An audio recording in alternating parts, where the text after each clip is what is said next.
Hello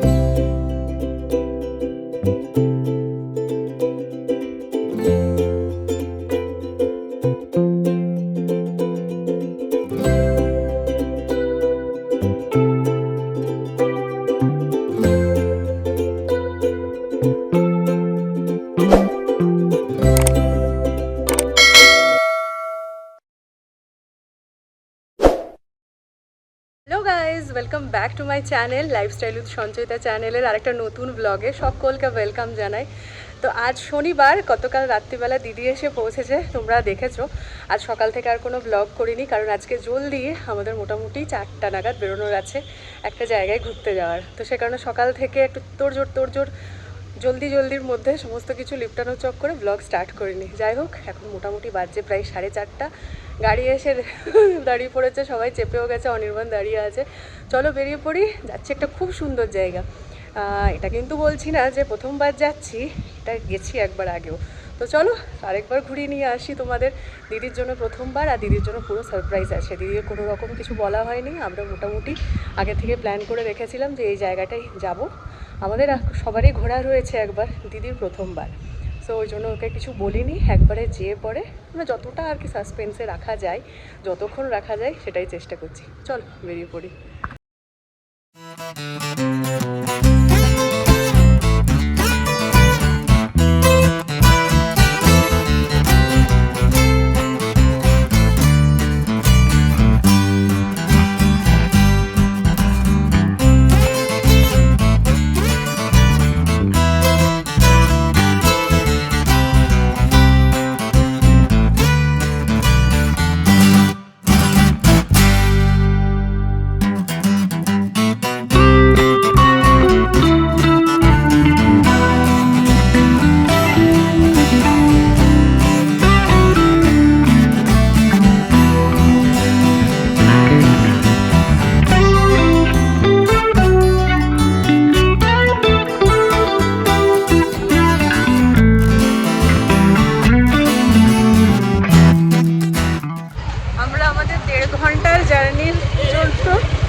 দাঁড়িয়েছিলাম মিডিলে cold drink নিতে। অ্যাকচুয়ালি বিরিয়ানি বানিয়েছিলাম আজকে লাঞ্চে, তো বিরিয়ানি সবাই খেয়ে আর চেপেছি সেই মাত্র আর কি। একটু নামানোর জন্য মনে হলো একটু কোল্ড ড্রিঙ্কস দরকার। চলো, আজকে দিনটাও বেশ গরম ছিল, অনেক দিন পর আজকে রোদ উঠেছে।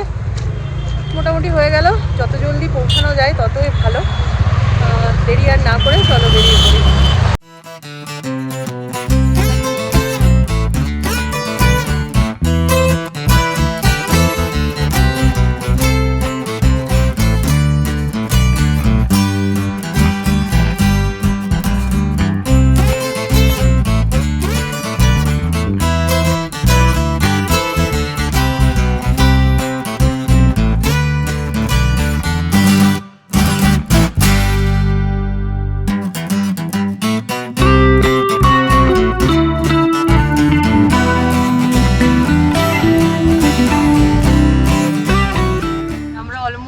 পৌঁছে গেছি, কিন্তু একটু জায়গাটা মানে লোকেশনটা গুগল ম্যাপে অন্য দেখানোর জন্য আমরা একটু আর কি টাইম লেগেছে বেশি, কিন্তু যেটা ছিল সেটা ঘোটালা হয়ে গেছে।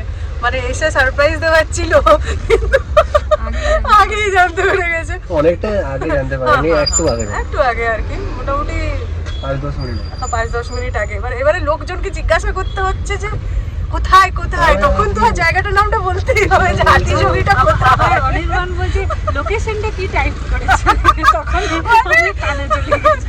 আমরা সবাই আর কি চেষ্টা করছিলাম কোনো রকম যদি আটকানো যায়। এবার ড্রাইভার দাদা পর্যন্ত বলছে হাতিজুগি কোথায়, হাতিজুগি কোথায়, রাস্তাটা কোনটা। আমি অ্যাকচুয়ালি বলিনি, আমি এমনি মনে হচ্ছিল। ঠিক আছে চলো, কিছু করার নেই। পোপট হয়ে গেল, পোপট না পোপট হয়নি রে, হ্যাপি হ্যাঁ। তো এলে আর কি সেই ঠিক আছে। এবার চলো ভালো করে ঘুরে নিই। একটু টাইমটা দেরি হয়ে গেল, মোটামুটি আমরা 5:30 অবধি পৌঁছে গেলে ভালো হতো। হ্যাঁ উধারই করতে পারে। চলো পৌঁছে গেছি, বেরিয়ে যাই এবারে গাড়ি থেকে। যেখানে আছে গাড়ি রাখতে পারবে রাখবে, আমরা মোটামুটি গাড়ি থেকে এবারে নেমে যাই। চলো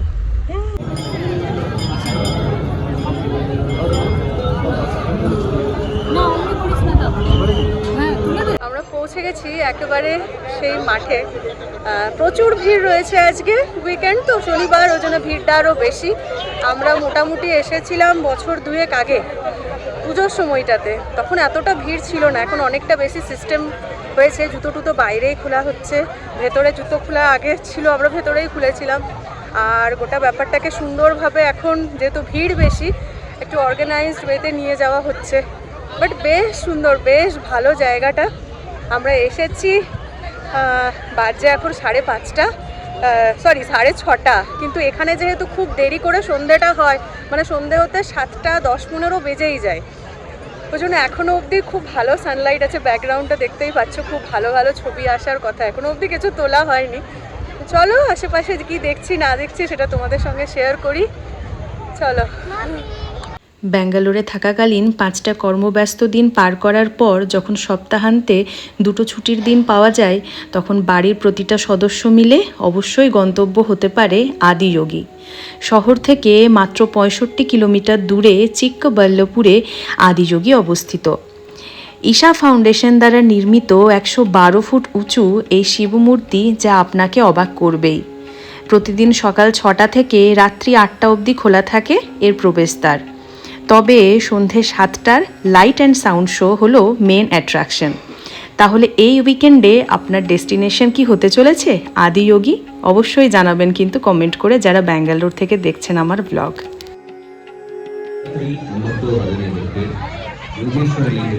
শোটা আর কিছুক্ষণ পরেই, মানে কিছুক্ষণের মধ্যে স্টার্ট হয়ে যাবে, ওর জন্য সবাইকে স্ট্যাচু থেকে একটু দূরে সরিয়ে দিচ্ছে, একটু জায়গা নিয়ে বসতে বলছে।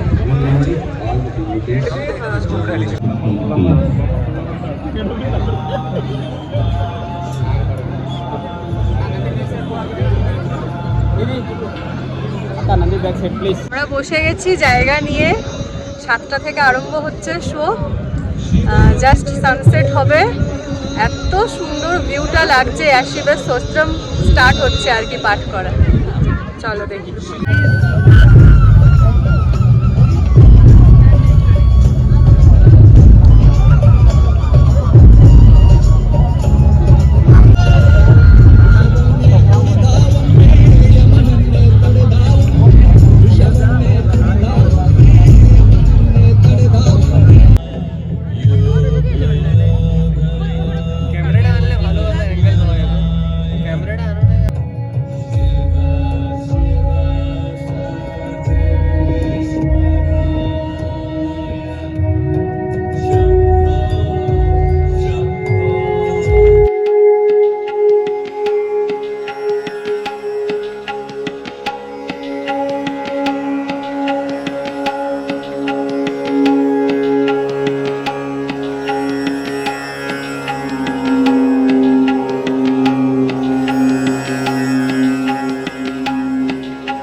এখানে ঘোরাঘুরি হয়ে গেল, লাইট অ্যান্ড সাউন্ড শো যেটা থাকে সেটাও সুন্দর দেখা হলো। আওয়াজও হচ্ছে, পাশে এয়ারপোর্ট রয়েছে, খুব কাছ দিয়ে যাচ্ছে, সাউন্ড আসছে প্রচুর। যাচ্ছি আমরা এবার পার্কিংয়ের দিকে। চলো জায়গাটা থেকে বেরিয়ে যাই। মোটামুটি আমাদের 10:30 অবধি বুকিং করা আছে গাড়ির, 10:30 অবধি বাড়ি পৌঁছালেই হবে। এখন মোটামুটি কটা বাজে? 8টা। এখন অনেকটাই সময় আছে। চলো, কেমন দেখলে? আমরা তো মোটামুটি খুব ভালো দেখলাম, মানে এটা আমাদের সেকেন্ড টাইম, বাট যতবারই দেখি মনে হচ্ছে যেন দারুণ জিনিস সত্যি। আমরা বেরিয়ে পড়েছি আদিযোগী থেকে, তবে ফেরার সময় এতটাই ট্রাফিক হয় যে আশেপাশের জায়গাগুলো ঘুরে দেখার আর সেভাবে সময় হয় না। আশেপাশে রয়েছে এই ধরনের প্রচুর স্টল, যেখান থেকে আপনি একটা সুভিনিয়ার বাড়ির সাথে করে নিয়ে যেতেই পারেন। আমি তো এর আগে এসেছি, তখন নিয়ে গিয়েছিলাম ফ্রিজ ম্যাগনেট, এবারে এসেছি দিদির জন্য নিতে। প্রচুর অপশন রয়েছে, একেবারে সুলভ মূল্যে এখান থেকে একটা নিয়ে নিলাম। ফিরবার সময় আমরা চা খেতে দাঁড়িয়েছিলাম একটা জায়গায়। তো প্রথমত এই রেস্টুরেন্টটাতে চা পাইনি, কারণ এখানে জলদি খাবার একটা ট্র্যাডিশন রয়েছে। তো এখান থেকে আমরা কিছুক্ষণের মধ্যে বেরিয়ে যাব ভাবলাম, তার আগে একটু ঘুরে ফিরে দেখছিলাম রেস্টুরেন্টটা। রিসর্ট টাইপের ছিল, তাই দেখতে ভালোই লাগছিল ঘুরে ঘুরে। পরবর্তী আরেকটা জায়গায় দাঁড়ালাম, এখানে চা আর তার সঙ্গে বিস্কিট নেওয়া হয়েছে। আর ওই যে সবাই বসে ওখানে ওয়েট করছে, আমি আর জোজো গিয়েছিলাম চা আনতে। চা খেতে কতগুলো রেস্টুরেন্টে যে দাঁড়ালাম, আর তারপর আবার ওখানে চা পাওয়া যাচ্ছে না বলে বেরিয়ে আসছি। মানে চা হলো মেন, তার সঙ্গে টা নিব। এবার যেখানে চাটাই যদি না পাওয়া যায় তাহলে টাটা নিয়ে কী করবো? এই করে 3টা রেস্টুরেন্ট ছেড়ে এসে ফাইনালি চা পেয়েছি। তাও একটা থেকে শুধু চা নিয়েছি, আর একটা থেকে একটু ওই চিকেন 65 ড্রাই অর্ডার করা হয়েছে, সেটা আসছে আর কি টা হিসেবে খাওয়ার জন্য। দাঁড়া, চা প্রেমী মানুষ না হলেও ঘুরতে এসে সবার সঙ্গে বসে গরম গরম চা এইভাবে বিস্কুট ডুবিয়ে খেতে বেশ ভালোই লাগে। সবাই মিলে এই মোমেন্টটাকে বেশ ভালো রকম এনজয় করছিলাম। আর পেটে একটু খিদেও পেয়েছিল, সঙ্গে সঙ্গে অর্ডার করে হয়েছিল একটা সুন্দর এখানের লোকাল সাউথ ইন্ডিয়ান চিকেনের ডিশ, চিকেন 65। সবাই মিলে এটাকে এরপর জমিয়ে খাওয়া হবে, তারপরে বাড়ির পথের পর রওনা দেব। অনেকটাই দেরি হয়ে গিয়েছে, এত জ্যাম ছিল ওই জায়গাটা থেকে বেরোতে। চাটা খাওয়া হয়ে গেল, এরপর আমরা বেরোচ্ছি। মোটামুটি এখান থেকে ননস্টপ 1 ঘন্টা, তাহলে বাড়ি পৌঁছে যাবো। 9টা মতো বাজছে। কটা বাজছে? 10টা বাজতে 10, 9টা না। তোর এদিকে চাপছিস? আচ্ছা, 10:30, 11টা বেজে যাবে। চলো।